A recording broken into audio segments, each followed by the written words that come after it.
بسم اللہ الرحمن الرحیم لا اقسم بیوم القیامہ ولا اقسم بالنفس اللوامہ ایحسب الانسان ان لن نجمع عظامہ۔ یہ سورت جو ہے بہت ہی حسین اور بہت منفرد سمجھیے کہ نمائندہ ایک سورت ہے قرآن مجید کی۔ اس کا جو خطاب کا انداز ہے، جو میں نے شروع میں آپ کو جو انٹروڈکٹری لیکچرز دیے تھے کہ اس کا اسلوب جو ہے وہ خطابت کا ہے۔ قرآن کو ہم کہہ سکتے ہیں کہ it's a collection of divine orations, اللہ تعالیٰ کے خطبات، مجموعہ خطبات الہیہ۔ تو مختلف مواقع پر جیسے کہ خطیب کو خطبہ دیتا ہے تو اس طریقے سے اللہ تعالیٰ نے یہ سورتیں نازل کی ہیں۔ تو پڑھ کر سناتے تھے تو آپ کا انداز بھی خطیبانہ ہوتا تھا۔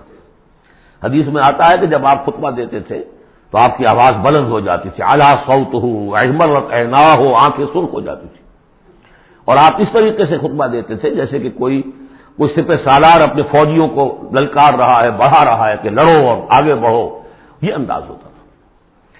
تو اس طرح کا خطبہ اس میں آپ دیکھیں گے ابھی بات ایک طرف ہو رہی ہے، ابھی کسی اور طرف ہو گئی، کبھی کسی تحویل الخطاب، اس کے لیے بہت، پھر یہ کہ 4-6 آیتیں آئیں گی ایک خاص قسم کے آہنگ میں، خاص قسم کے قوافی تو ہم کو نہیں کہنا چاہیے، تو یہ آتے ہیں انہی حروف پر صورتیں ختم ہو رہی ہیں، وہی سٹائل ہے، پھر وہ سٹائل بدلے گا، پھر 4-6 صورتیں اس دوسرے انداز کی ہوگی، پھر 4-6 تیسرے انداز کی ہوگی۔ تو یہ آپ صورت جو ہے فصاحت و بلاغت میں بھی فلو بے انتہا ہے اور خطیبانہ انداز، اور اس میں تحویل الخطاب۔ پس منظر میں کیا ہے کہ وہ لوگ ہیں کہ جو انکار کریں کوئی قیامت نہیں ہو سکتی، کیسے ممکن ہے کہ جبکہ انسان مر چکے ہوں گے اور مٹی ہو جائیں گے پھر اٹھا دیا جائے، یہ ممکن نہیں ہے۔ تو اس کا جواب ہے جو دیا جا رہا ہے، لا اقسم بیوم القیامہ۔ لا یہاں پر ان کے خیالات کی نفی نہیں، میں قسم کھاتا ہوں قیامت کے دن کی۔ تمہیں شک ہے اور مجھے اتنا یقین ہے کہ میں قسم کھا رہا ہوں قیامت کے دن کی۔ ولا، اور پھر نہیں، اقسم بالنفس اللوامہ، میں قسم کھاتا ہوں نفس لوامہ کی۔ نفس لوامہ کون سا نفس انسان میں جسے ہم ضمیر کہتے ہیں، کانشنس، ملامت کرنے والا دل۔ مائی کانشنس از بائٹنگ می، میرا ضمیر مجھے ملامت کر رہا ہے۔ کوئی آپ برا کام کرتے ہیں تو ضمیر اندر سے کچھ شے ہے، تو کیوں ہے یہ؟ اگر کوئی نیکی نہیں، بدی نہیں، تو یہ اندر کی خارش کیوں ہو جاتی ہے؟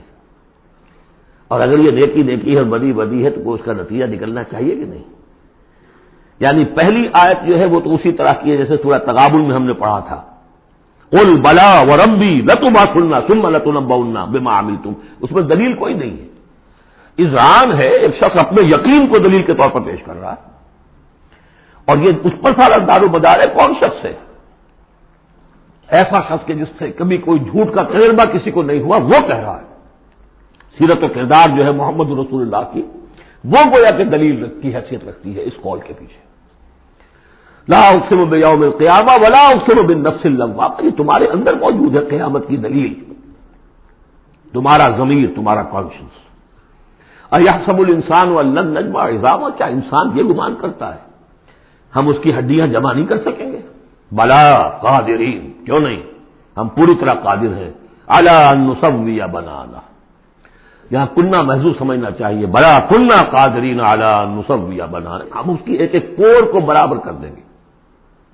بل یرید الانسان لیفجر امامہ، اصل سبب جو ہے آخرت کے انکار کا وہ یہ ہے کہ انسان چاہتا ہے کہ فسق و فجور جس کا عادی ہو گیا اسے جاری رکھے، حرام خوری چھوڑنی نہیں، جس عیش کا خوگر ہو گیا ہوں اس کو چھوڑ نہیں سکتا، قیامت کو مانوں گا تو پھر دیکھنا پڑے گا کیا غلط ہے، کیا صحیح ہے، کیا جائز ہے، کیا ناجائز ہے۔ اس لیے جیسے کہ بلی کو دیکھ کر کبوتر آنکھ بند کر لے، اب ظاہر بات ہے کہ وہ بلی تو نہیں ختم ہو جائے گی، در حقیقت یہ قیامت سے آنکھیں چراتے ہیں، آنکھیں بند کر رہے ہیں، اس لیے کہ انہیں پتا ہے کہ ہم نے کیا آگے بھیجا ہے اور آگے بھی کرنے کا وہی ارادہ ہے۔ بل یرید الانسان لیفجر امامہ یسأل ایان یوم القیامہ، پوچھتا ہے بڑے استہزائی انداز میں، اچھا جی کب ہوگا یہ قیامت کا دن؟ تو جواب بھی اسی انداز میں ہے، یوم ہم علی النار یفتنون کی طرح۔ فرمایا فاذا برق البصر، جب وہ قیامت آئے گی نگاہیں چدھیا جائیں گی، خسف القمر، چاند بے نور ہو جائے گا، یا یہ کہ چاند دھس جائے گا سورج کے اندر، وجمع الشمس والقمر، اور سورج اور چاند یکجا کر دیے جائیں گے۔ یہ جو ہے کشش ثقل کا جو باہمی ثقل ہے ان کروں کا، اس کے نظام میں ذرا سی کہیں گڑبڑ ہو اور پھر تو یہ سب کے سب ایک دوسرے سے ٹکرائیں گے۔ فَإِذَا بَرِقَ الْبَصَرُ وَخَسَفَ الْقَمَرُ وَجُمِعَ الشَّمْسُ وَالْقَمَرُ يَقُولُ الْإِنسَانُ يَوْمَئِذٍ أَيْنَ الْمَفَرُّ، یہی انسان اس دن کہے گا ہے کوئی جگہ بھاگ جانے کی؟ کلا نہیں، لا وزر، کوئی ٹھکانہ نہیں ہے، الی ربک یومئذ المستقر، اس دن تو تمہیں اپنے رب ہی کے حضور میں جا کھڑے ہونا ہے۔ یُنَبَّأُ الْإِنسَانُ یومئذ بِمَا قَدَّمَ وَأَخَّرَ، اور جتلا دیا جائے گا انسان کو اس دن جو کچھ اس نے آگے بھیجا ہوگا، جو پیچھے چھوڑا ہوگا۔ ہم اعمال نیک ہوں یا بد ہوں، اس کا کچھ حصہ آگے بھیج دیتے ہیں اپنی زندگی میں، کچھ اس کے پیچھے جو اثرات چلتے ہیں اس کا حساب بھی بعد میں جاری رہتا ہے، وہ ڈیبٹ کریڈٹ جو ہے ہمارے کھاتے میں ہوتا رہے گا۔ تم نے یہ نیک کام شروع کیا تھا، آگے آگے پھیل رہا ہے، تو جو اور اس کام میں شریک ہے ان کا اجر بھی رہے گا، وہ پورا رہے گا، ان کے اجر میں سے کمی نہیں ہوگی، لیکن اتنا ہی حساب آپ کے کام میں بھی درج ہوتا رہے گا۔ اسی طریقے سے کسی نے برا کام شروع کیا تھا، ادھر تک جہاں تک اس کے اثرات جائیں گے تو انسان کو بتا دیا جائے گا یہ تو آپ نے اپنی موت سے پہلے آگے ہی بھیج دیا تھا، یہ تو آپ کے وہ اعمال ہیں، اور یہ ذرا وہ ہے پیچھے اس کے جو اثرات ہیں۔ بل الانسان علی نفسہ بصیرہ، اور انسان کو تو جتلانے کی ضرورت بھی نہیں ہوگی کہ بتایا جائے، ہر انسان کو خود معلوم ہوگا کہ میں کتنے پانی میں ہوں۔ انسان اپنے نفس پر خود بصیرت رکھتا ہے۔ وَلَوْ أَلْقَىٰ مَعَاذِيرَهُ، چاہے کتنے ہی وہ بہانے پیش کرے۔ ہوتا ہے کہ انسان کو شخص جو ہے بڑا چرب زبان ہے اور وہ اپنے آپ کو بالکل ریشنلائز کر لیتا ہے اپنے طرز عمل کو، میں نے ٹھیک کیا، صحیح کیا، کوئی غلط بات نہیں ہے، عذرات موجود ہیں، تو وہ تنظیم کی تو زبان بند ہو جاتی ہے، آپ کچھ نہیں کہہ سکتے، لیکن یہ کہ اس کا دل اس کو بتا رہا ہوتا ہے کہ تو جھوٹا ہے۔ بل الانسان علی نفسہ بصیرہ ولو القیٰ معاذیرہ لا تحرک بہ لسانک لتعجل بہ، عجلت والا مضمون یہ بالکل ابتدا میں یہاں آیا تھا۔ اے نبی آپ اس قرآن کے اب دیکھیے، اب گفتگو حضور سے شروع ہو گئی، ابھی تک انسان جو منکرین تھے ان کی بات ہو رہی تھی، شروع میں امامہ، عظامہ، قیامہ، اور اس کے بعد بصر، قمر، مفر، وزر، مستقر، ابھی پھر اس کے بعد بصیرہ، معاذیرہ، اب اس کے بعد اور بدل رہے ہیں۔ لا تحرک بہ لسانک لتعجل بہ، آپ اس قرآن کے ساتھ اپنی زبان کو تیزی سے حرکت نہ دیں کہ جلدی سے آپ اس کو یاد کر لیں۔ ان علینا جمعہ وقرآنہ، ہمارے ذمے ہے اس کو جمع کر دینا اور پڑھوا دینا، جمع بھی کر دینا کہ اس میں سے کوئی حصہ جو ہے آپ بھولے نہیں، اور قرآن بھی اس کی ترتیب بھی ہم بتاتے جائیں گے کہ اب جو وہی آئی ہے اس کو کہاں رکھنا ہے تاکہ اس کی ترتیب معین ہو جائے۔ فَإِذَا قَرَأْنَاهُ فَاتَّبِعْ قُرْآنَهُ، پھر جب ہم پڑھوائیں اس کو جس ترتیب سے اسی کی پیروی کیجیے گا۔ یہ ترتیب وہ ہے ترتیب مصحف جس کے تحت کے قرآن مرتب کیا گیا، اور ہم مانتے ہیں کہ یہ ترتیب نزول کی نہیں ہے، نزول کے ساتھ ہی اللہ تعالیٰ کا حکم آتا تھا کہ اب یہ وہی فلاں جگہ ہوگی۔ ثم ان علینا بیانہ، پھر ہمارے ذمے ہے اس کو واضح کر دینا بھی، جیسے کہ ہم دیکھ چکے ہیں قرآن مجید کی تبیین کرتا ہے۔ سورہ نساء میں دو احکام کے بارے میں آئے گا، استفتونک یستفتونک، اور حالانکہ وہ حکم آ چکا ہے سورہ نساء میں پہلے، لیکن لوگوں نے سوال کیا تو قل اللہ یفتیکم فی الکلالہ، تو اللہ واضح کر دیتا ہے، تم پر ابھی واضح نہیں ہوئی کلالہ کی بات، لو واضح کر دیتا ہے۔ تو قرآن کے اندر بھی بعد میں واضح کر دی گئی چیزیں، اور یہ کہ پھر حدیث جو ہے سب سے بڑی شے ہے کہ جو اس کی بیان کرنے والی ہے، وہ جو انزلنا الیک الذکر لتبین للناس ما نزل الیہم، یہ ذکر ہم نے اے محمد آپ پر نازل کیا ہے تاکہ آپ واضح کریں اس کو ان لوگوں کے لیے جن کے لیے ہم نے اسے نازل کیا ہے۔ نازل آپ پر کیا ہے، صرف آپ کے لیے تو نہیں کیا ہے آپ پر، نازل کیا ہے لوگوں کے لیے۔ اب ان کو واضح کرنا، اس کے اندر کہیں اگر کوئی اشکال ہو تو اسے حل کرنا، کہیں کوئی اگر اجمال ہے تو اس کی تفصیل بیان کرنا، یہ آپ کا کام۔ کلا بل تحبون العاجلہ، کوئی نہیں، تمہارا اصل مرض یہ ہے کہ تم عاجلہ سے محبت کرتے ہو، یہ اس دنیا کی زندگی سے محبت کرتے ہو۔ دیکھیے اب پھر خطاب شروع ہو گیا کفار سے، وتذرون الآخرہ، اور آخرت کو تم چھوڑ دیتے ہو، نظر انداز کر دیتے ہو۔ وجوہ یومئذ ناظرہ، حالانکہ بہت سے چہرے اس دن ہوں گے تر و تازہ، میدان قیامت میں کھڑے ہوں گے تو جیسے اسکول چلڈرن کھڑے ہوتے ہیں اپنا رزلٹ سننے کے لیے، تو بعضوں کے چہرے کھلے ہوتے ہیں، پہلے سے معلوم ہے انہیں کیا کچھ کر کے آئے تھے، اور بعض کے چہروں کے اوپر دھواں ہے، اس لیے ہے کہ انہیں پتا ہے کہ کیا ہی کچھ نہیں تھا، فیل تو ہونا ہی ہونا تھا، تو چاہے اب رزلٹ ڈکلیئر نہیں ہوا، رزلٹ ان کے چہروں پر لکھا ہوا ہے۔ تو وجوہ یومئذ ناظرہ، بہت سے چہرے ہوں گے تر و تازہ، الی ربہا ناظرہ، اپنے رب کی طرف دیکھتے ہوئے۔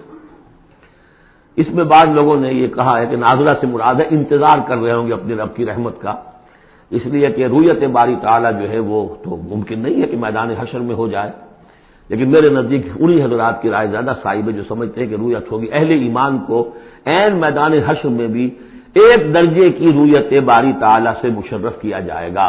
یہ مضمون آ جائے گا سورہ مطففین میں واضح ہو جائے گا۔ اس کے برعکس وجوہ یومئذ باصرہ، بہت سے چہرے ہوں گے اس روز سوکھے ہوئے، اترے ہوئے، اداس، تظن ان یفعل بها فاقرہ، ان کو یقین ہوگا کہ اب ان کے ساتھ وہ سلوک ہوگا جو ان کی ریڑھ کی ہڈیاں توڑ کے رکھ دے گا۔ کلا اذا بلغت التراقی، اب ایک نقشہ دکھایا جا رہا ہے، ایک تو بڑی قیامت ہے، فاذا برق البصر وخسف القمر وجمع الشمس والقمر یقول الانسان یومئذ این المفر۔ ایک تو وہ ایک قیامت ہے جو فرد کی قیامت ہے، موت جب آتی ہے، قیامت صغریٰ۔ کلا اذا بلغت التراقی، جب یہ جان آ کے پھنس جاتی ہے ہنسلیوں میں، وقیل من راق، کہا جاتا ہے کوئی جھاڑ پھونک کرنے والا۔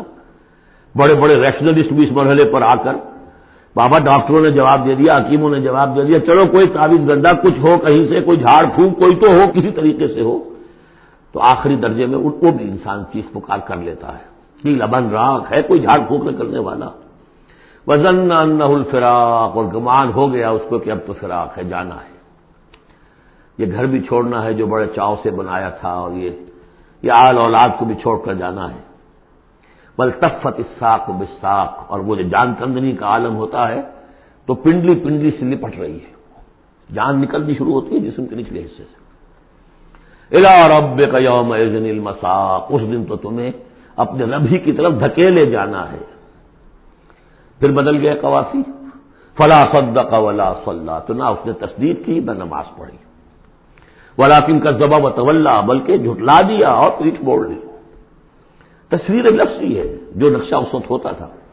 ثم ذهب الى اهله يتمطى، اور پھر چلا اپنے گھر والوں کے پاس اکڑتا ہوا جا رہا ہے، حضور کی بات کو تو نظر انداز کر دیا، امشو، چلو چلو یہاں سے، واسبروا علی آلہتکم، صبر کرو، جا کے جمے رہو اپنے آلہہ پر۔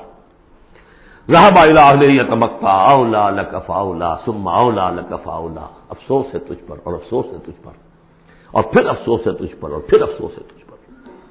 ایحسب الانسان ان یترک سدی، کیا انسان یہ سمجھتا ہے کہ اسے یوں ہی چھوڑ دیا جائے گا، کوئی بات پوچھ نہیں، کوئی حساب کتاب نہیں، کوئی جواب طلبی نہیں، کوئی اجر نہیں، کوئی سزا نہیں، کوئی جزا نہیں۔ الم یکن نطفۃ من منی یمنی، کیا نہیں تھا وہ ایک گندے پانی کی بوند جو ٹپکائی گئی؟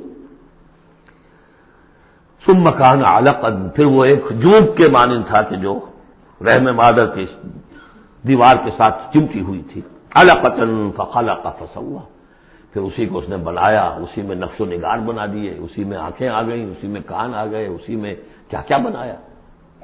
فی ظلمات ثلاث، تین پردوں کے اندر،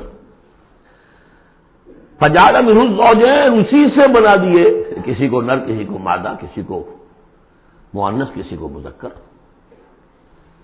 الیس ذلک بقادر علی ان یحیی الموتى، عقل کے اندھو یہ سوچو، وہ ہستی جو یہ سب کچھ کر رہی ہے وہ اس پر قادر نہیں ہوگی کہ مردہ کو زندہ کر دے؟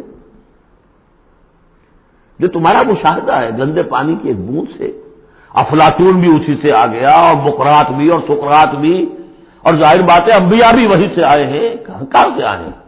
ایک ہی استثناء ہے نا حضرت عیسیٰ علیہ السلام کا، باقی تو سب کہاں سے آئے؟ وہیں سے آئے۔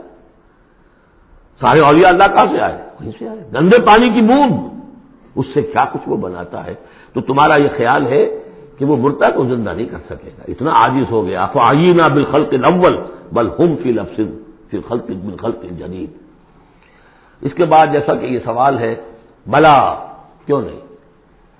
پروردگار یقیناً لیس ذلک بقادر بلا نشہد انک قادر علی ان تحیی الموتى، ہم اس پر گواہ ہیں۔ بارک اللہ لی ولکم فی القرآن العظیم ونفعنی وإیاکم بالآیات والذکر الحکیم۔